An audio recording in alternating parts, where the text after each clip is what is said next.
அம்மா காவியாலாம் எங்க போனாங்கன்னு தெரியலையா? ம்.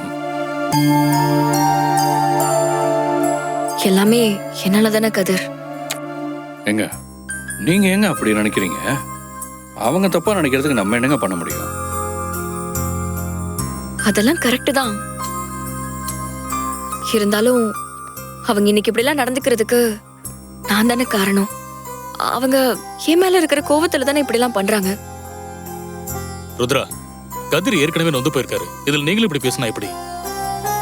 என்ன இருந்தாலும் ஒரு குற்ற உணர்ச்சி இருக்கும்ல சார். காவியா என்னோட தங்கச்சி. அவளோட வாழ்க்கைய நான் கெடுப்பேன்னு எல்லாருமே நம்புறாங்க சார். அதெல்லாம் நினைச்சதான் ரொம்ப கஷ்டமா இருக்கு. எல்லாரும் ஒரு நாள் உங்களை புரிஞ்சுப்பாங்க ருத்ரா.